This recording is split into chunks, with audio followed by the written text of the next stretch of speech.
So I'm here speaking with Michel Schellekens. So Michel, it's fantastic to see you at the other side of the camera because for the last year you've sat where I'm sitting now interviewing all our participants in the In Conversations. Do you want to tell us a little bit how this project came about? Yeah, the idea came about at the start of the Boole year. It's now 20 months ago that we started preparing for this. And the Boole committee was looking for some proposals, and I felt a nice proposal might be to have something that would last beyond the Boole year, if possible. There are a few projects like that, and this was one of them. So it's a legacy project where we asked international scientists about what their views were on the international status of Boole, about his work, and about the impact of his work. So you and I are scientists, Michel, and we come up with lots of ideas. So you came up with the idea of this In Conversations. So taking that idea to where we are today, and we might explore some of the content in a moment, but maybe map out for us what happened from you conceptualizing it right through to doing and conducting the interviews. Okay, that's a longer story. Sure, that's okay. So first we put in the proposal, a few Sure. iterations of that, and then we got funding for it. And the biggest shift in the project really came when we went on location. So we went to the US to interview the majority of our interviewees. We also interviewed some on location here at UCC, visitors, but most of them were in the US and in Canada. So we went to the Fields Institute in Canada, to MIT, where we had several people in connection with the Boole-Shannon link. We also went to Berkeley, Stanford, and actually the Kennedy Space Center, because the director there is a mathematician and had a good feel as well of the impact of Boole on the space industry. And that was a very hectic 2 weeks where I went with Stephen Bean, and we were interviewing these people in a very tight schedule, so to speak. And Yeah. was it difficult when you sat in your office to decide on whom to interview? Obviously, there were some big names, but talk us through how that really difficult choices that you've had to make. It was logistically very difficult so it kind of snowballed. So we started with a few people, and some people were very enthusiastic and started giving us pointers. And a few people who have been very instrumental, was for instance Dana Scott, who's been very helpful in the US in getting all the links set up. And through him we came into contact with other people. The president of our university actually suggested contacts, Michael Murphy suggested contacts with MIT, and so we got links there. And from there it started growing, and the more contacts we had, the more suggestions were made. And so it came about quite organically. I mean, in retrospect, you would have liked to think that you put an extensive list, and we did in a sense. We've got some of the main experts on Boole, and one of them being Stanley Burris, who spent 20 years reading Boole's original work and actually extended it. And so it was a wonderful Stanley's from Canada, and so he's one of the interviews that has a treasure trove of results that are little known actually about Boole. So when you sat in the room with these demigods, if I could use that phrase, Yeah. or people that we would identify as being really talented in area of their own discipline, but also in George Boole, did anything emerge that kind of surprised you or said, "Whoa, I didn't quite think about it like that"? Many things. Yeah, do you want to share Obviously, some? yeah. One of them that comes to mind is for instance, when we interviewed Don Knuth at his residence in Stanford. He observed that Boole was the person who actually created invariant theory. And as Des McGale often says, invariant theory later on was used in relativity theory applications. But Don looked at it from a very different angle, from the computer science angle, and said, well, invariant theory is also important in program verification, where we look for invariants. And even though I've worked with invariants, and all my colleagues have, I've never actually made the link back to Boole in that context. So there are surprising views that came about what Boole did. Another thing that comes to mind is again Stanley Burris, and basically the controversies about Boole. I wasn't aware at all how big the controversies were about his work and how long they've lasted until the 70s. There was very harsh criticism on Boole, and even there was a Boole anthology being compiled with scientific papers about the work of Boole in Vienna for another Boole celebration, which happened earlier than ours. and which sort of looked at the criticism and the reinstatement of the figure of Boole after the criticism. And so it's only in I hope I have the dates right, but in the late 70s with work by Halperin that some of the main criticisms on Boole's work were countered. And it was actually shown he was entirely correct in what he did. For instance, he divided by zero, which you can never do in mathematics, but it was only a formal notation. And some of the papers actually attacked him on the fact that he divided by zero and his work was incorrect. And it was actually perfectly correct because just a formal symbol, not a real division by zero, but a formal symbol to get to where he wanted to be. And that link, it's actually indicative of how creative he was, that the controversies have lasted so long. He did so many things in such unusual ways that it took 200 years basically to get the whole story together. And so you've spoken about the zero number dividing. Was there other elements of the controversy at that time that raged that kind of people felt, wow, this can't be possible? Or yeah, one of the things he did originally was he wanted to model logic on the algebra of that time, and the algebra of that time really was what we would think about as arithmetic, and so more abstract algebra was just emerging at that time. So he basically founded what they call the algebraic approach to logic on that algebra. So basically addition, multiplication of integers rather than only the 0 and 1s that everybody thinks about. And again, it was entirely correct. And people later on introduced new laws that actually led to the concept of Boolean algebra. But his original algebra that we could call Boole's algebra was quite different and is also very interesting. And again, that was sort of a controversy that lasted a long time. And then the third component was that he had dared to change Aristotelian logic. So the syllogisms that the philosophers were so enamored with for so long, Boole said, well, we can actually do this computationally. And instead of trying to compile a whole catalog of all possible correct arguments, why don't you just use my computations and you'll arrive there anyway? You don't need that catalog anymore. And that was basically, during his time, the biggest controversy, I imagine. Wow, so what you have seen, I guess, is different scholars shining a light on different parts of Boole's life and also his work. Shine a light then, I mean, I guess it was Claude Shannon probably shone the light on Boole first from a mathematical point of view. So what did you learn more about Claude Shannon? And we all hear the most recent version, I suppose, but from your point of view, when you started on this journey in the conversation, did you learn a great deal about Claude Shannon as well? Yeah, we were very lucky in that way because contrary to Boole, we actually interviewed people who actually knew Shannon personally. And we actually interviewed 4 of them. And so each of these people contributed something from personal experience about the figure of Claude Shannon.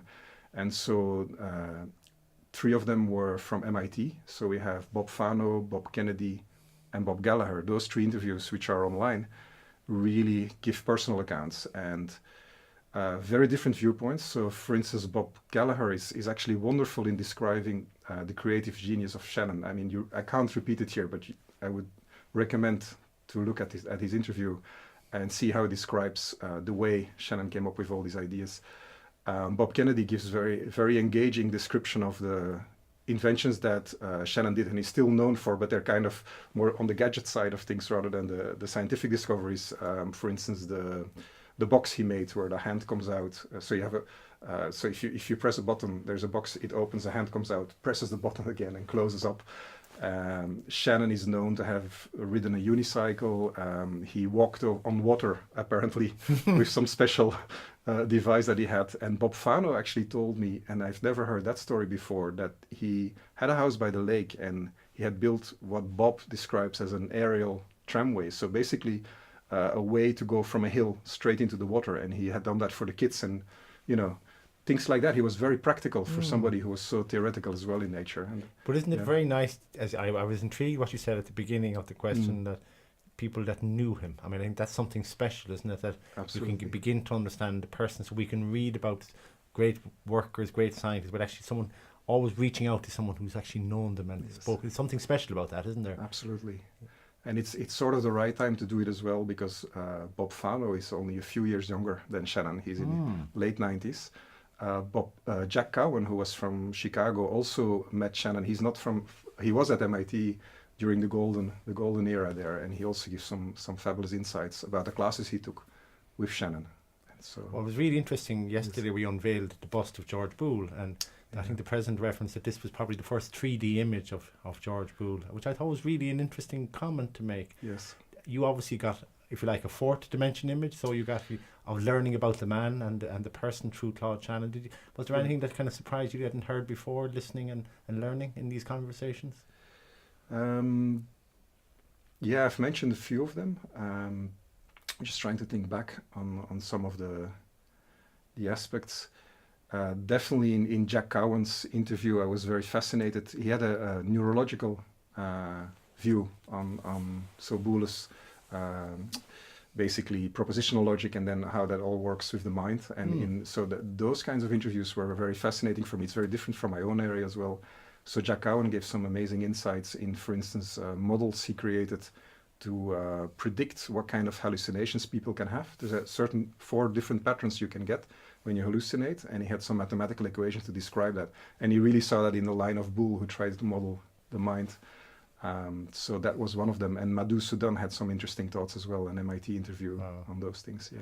It's maybe a difficult question, or maybe a question that's hard to answer, but when each of us are having conversations with anybody, actually there's certain chemistry that actually works. It's just the nature of humans. Was there anyone that you particularly felt that you engaged a bit more, or you enjoyed more? It's a difficult question, I know, because they were all great. We'll take it as that. But yeah, nearly with human nature everybody. being human nature, I think. Yeah. Yeah. I mean, I'd say the one that I came out the most energized at the end was Madhu Sudan, because he has such a sparkling mind in all the views he has. The most inspired I came out on the research front was after the interview with Don Knuth, but there was sort of an aside where he talked about some research I had done and that he was aware about, so that's kind of in that aspect as well. But each of them actually was a massive inspiration, and I hope that will be the case for viewers, and especially graduate students or researchers that look at those interviews. And I think that's a really important point, that this is a project that is a legacy, as you've described, and I agree with you, for students and faculty and researchers to engage more deeply into the understanding of George Boole. Were there any funny moments? There were a few. One actually didn't make it in the final cut, but it was with Bob Kennedy at MIT. And he was describing how Shannon rode a unicycle, and he made a comment about it, but later on in the interview he returned to it and actually mentioned, I ride myself as a graduate student, I rode a unicycle, and we started sort of freewheeling about how that might have felt and why Shannon might have liked it, because there's such a massive degree of freedom when you ride a unicycle. It's almost like floating, and you're completely in balance. So it was kind of a relationship with scientific investigation as well. So it's nice that as researchers you can talk about those kind of things as well. Yeah. So for you, Michel, who, I mean, from our point of view here at University College Cork, and obviously that you've led this project, in some ways you are the next generation of the George Boole pedigree, if I could use that phrase, in UCC. And obviously I'm interested in exploring with you, what do you think the continued importance of Boole is? Obviously you have your own research, you've listened to the world specialists, but you have formed your views. And what do you think are the continued importance of Boole's contributions? It's a complex answer because he had so many facets to his research. I'd say the one that he taught us all was what he's also recognized from by Bertrand Russell is inventing. He said that Bertrand Russell said about him that he invented pure mathematics, but really what that's about is driving abstraction to such a level that you can apply it in extremely different contexts than you thought before. So he had algebra and he applied it to people's thought processes. And that was such a leap. And I think from what I've learned, I would see that as the biggest impact, long-term impact, in addition to all the amazing things he did on top of that. That's something that's really inspiring for me. I work on algebra as well, in algorithms and applying them in algorithms in different ways, and every researcher will identify with that at this time. And I was going to ask you that, to the extent to which your research today in 2016 is influenced by George Boole's work. It is, and I think most researchers are. I mean, everybody who's using logic is automatically inspired by it, but I'm sort of even more so inspired through the fact that I'm using abstract algebra to study algorithms, and in that sense, I feel very close in spirit. And I'm not the only one. I mean, other people that I interviewed feel the same way. Boole wrote the first book on finite difference equations that was basically still to these days used as a reference work. So it's discrete approaches to algorithm analysis. Don Knuth followed up in that, and I'm working in that same line. So I'm using these ideas. So when you started on the project, you obviously were thinking about all these wonderful conversations, which must have been fantastic as an academic, indulging. It was wonderful. Just listening and having, sitting with some of these world, including yourself. I think sometimes once as a helicopter looking over, and for me, being involved in this project was interesting to see you actually engage with the special, because in some ways the conversations are only as good as the questions you asked. And I think your contribution to the project has been very, very significant. So what's the outcome of the project from your point of view? Several outcomes. The main one, I think, in the long run will be the archive that we're creating at the moment. So I finished the last interview yesterday. Well, that's not really true. Paul in the back will have some more work on it. But basically, the editing is nearly done on all those interviews. They will be uploaded online. So there will be an e-shot going out soon. As you know, you're very much involved in this, to the 100 top universities to make people aware of this resource.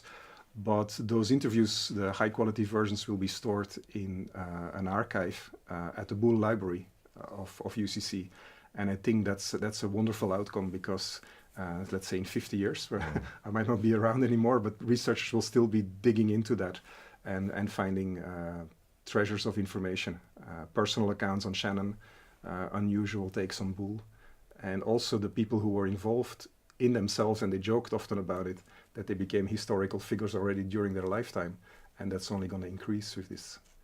And Claude Shannon we're celebrating in 2016, so that will propagate even a little bit more. That's right. His 100th birthday is coming up in April. It is this month, really. Yeah. And if I'm correct, yesterday we learned that George Boole's wife is 100 years dead in 1916. So 100 years this year.